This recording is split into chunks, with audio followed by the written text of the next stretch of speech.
Wow! ಒಮ್ಮೆ ಈ recipe ಮಾಡಿದರೆ ಮತ್ತೆ ಪದೇ ಪದೇ ಇದೇ ರೀತಿ ಮಾಡ್ತಾ ಇರ್ತೀರಿ.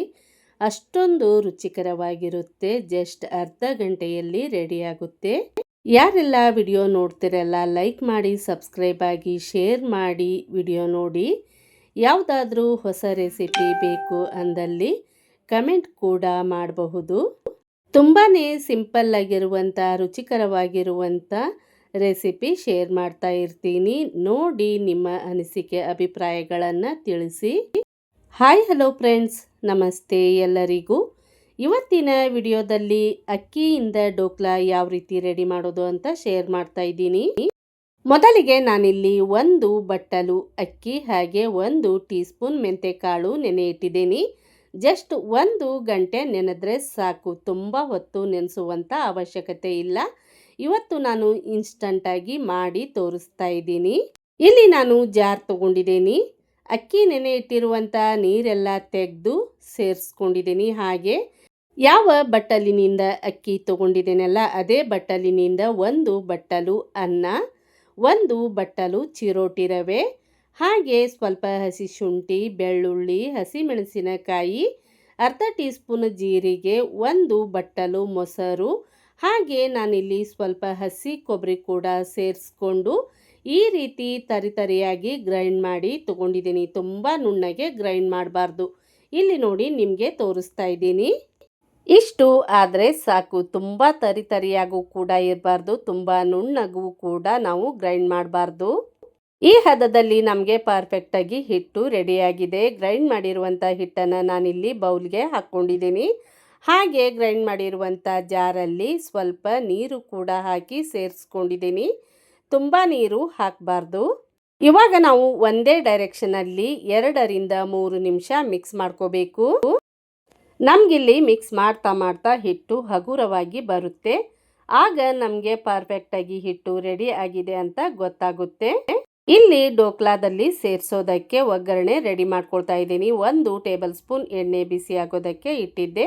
ಎಣ್ಣೆ ಬಿಸಿಯಾದ ನಂತರ ಅರ್ಧ ಟೀ ಸ್ಪೂನ್ ಸಾಸಿವೆ, ಜೀರಿಗೆ, ಸ್ವಲ್ಪ ಉದ್ದಿನಬೇಳೆ, ಕಡಲೆಬೇಳೆ, ಹಾಗೆ ಕರಿಬೇವು, 1 ಚಿಟಿಕೆ ಇಂಗು ಕೂಡ ಹಾಕಿ ಒಗ್ಗರಣೆ ರೆಡಿ ಮಾಡಿ ತಗೊಂಡಿದ್ದೀನಿ. ಇಲ್ಲಿ ನಾವು ಹಿಟ್ಟು ಮಿಕ್ಸ್ ಮಾಡಿ 5 ನಿಮಿಷ ನೆನೆಯೋದಕ್ಕೆ ಬಿಟ್ಟಿತ್ತಲ್ಲ, ಮತ್ತೆ ಒಮ್ಮೆ ನೀಟಾಗಿ ಮಿಕ್ಸ್ ಮಾಡ್ಕೋಬೇಕು. ನಂತರ ಸ್ವಲ್ಪ ಕೊತ್ತಂಬರಿ ಕೂಡ ಚಿಕ್ಕದಾಗಿ ಕಟ್ ಮಾಡಿ ಹಾಕಿ ಮಿಕ್ಸ್ ಮಾಡ್ಕೊಂಡಿದ್ದೀನಿ. ಇಲ್ಲಿ ನಾನು ಬೌಲ್ ತಗೊಂಡಿದ್ದೀನಿ. ಬೌಲ್ಗೆ ಎಣ್ಣೆ ಸ್ಪ್ರೆಡ್ ಮಾಡಿ ಇಟ್ಟಿದ್ದೀನಿ. ಹಾಗೆ ಅರ್ಧ ಚಿಟಿಕೆ ಅಡಿಗೆ ಸೋಡಾ, ಅರ್ಧ ನಿಂಬೆಹಣ್ಣಿನ ಜ್ಯೂಸ್ ಹಾಕಿ ಮಿಕ್ಸ್ ಮಾಡ್ಕೊಳ್ತಾ ಇದ್ದೀನಿ. ಅಡಿಗೆ ಸೋಡಾ ಹಾಗೆ ನಿಂಬೆಹಣ್ಣಿನ ಜ್ಯೂಸ್ ಹಾಕಿದ ತಕ್ಷಣ ನಾವು ಲೇಟ್ ಮಾಡಬಾರ್ದು. ಪಟಾಪಟ್ ಅಂತ ಬೌಲ್ಗೆ ಹಾಕಬೇಕು.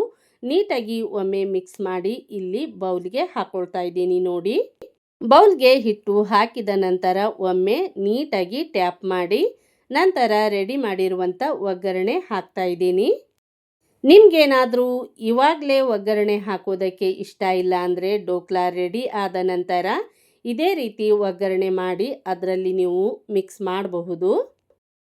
ಈ ರೀತಿ ಒಗ್ಗರಣೆ ಹಾಕಿ ಡೋಕ್ಲಾ ರೆಡಿ ಮಾಡೋದ್ರಿಂದ ಡೋಕ್ಲಾ ಅನ್ನೋದು ತುಂಬಾ ರುಚಿಕರವಾಗಿ ಬರುತ್ತೆ. ಒಮ್ಮೆ ಈ ರೆಸಿಪಿ ಟ್ರೈ ಮಾಡಿ ಯಾವ ರೀತಿ ಆಗುತ್ತೆ ಅಂತ ನನಗೆ ಕಮೆಂಟ್ ಹಾಕಿ. ಇಲ್ಲಿ ನಾನು ಗ್ಯಾಸ್ ಆನ್ ಮಾಡಿ ದಪ್ಪ ತಳದ ಪಾತ್ರೆಯಲ್ಲಿ ನೀರು ಬಿಸಿ ಆಗೋದಕ್ಕೆ ಇಟ್ಟಿದ್ದೀನಿ. ಹಾಗೆ ಸ್ಟ್ಯಾಂಡ್ ಕೂಡ ಇಟ್ಟಿದ್ದೀನಿ.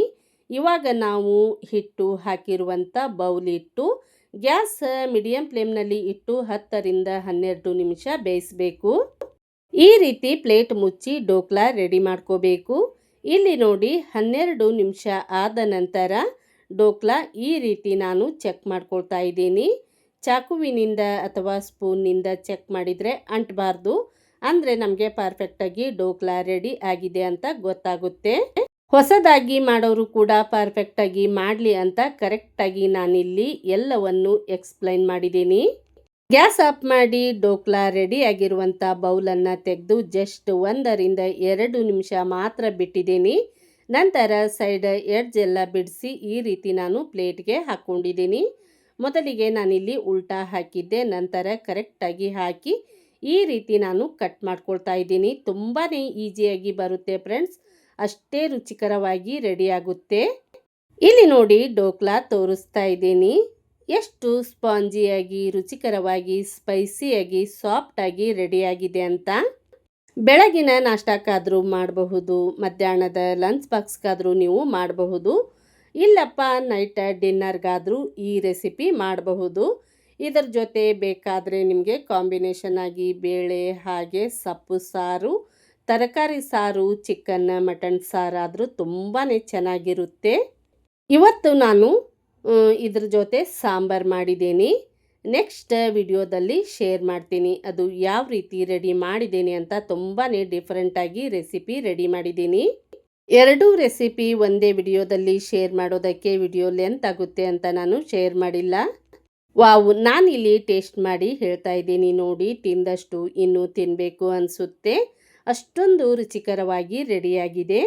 ಇಷ್ಟು ರುಚಿಯಾಗಿರುತ್ತೆ ಅಂತ ನನಗೆ ಗೊತ್ತಿರಲಿಲ್ಲ ನೋಡಿ. ಒಮ್ಮೆ ಈ ರೆಸಿಪಿ ಮಾಡಿ ಕೊಟ್ಟರೆ ಮತ್ತೆ ಪದೇ ಪದೇ ಇದೇ ರೆಸಿಪಿ ಕೇಳಿ ಮಾಡಿಸ್ಕೊಂಡು ತಿಂತಾರೆ ನೋಡಿ ಫ್ರೆಂಡ್ಸ್, ಅಷ್ಟೊಂದು ರುಚಿಕರವಾಗಿದೆ. ವಿಡಿಯೋ ನೋಡಿದ ನಿಮಗೆಲ್ಲರಿಗೂ ಧನ್ಯವಾದ.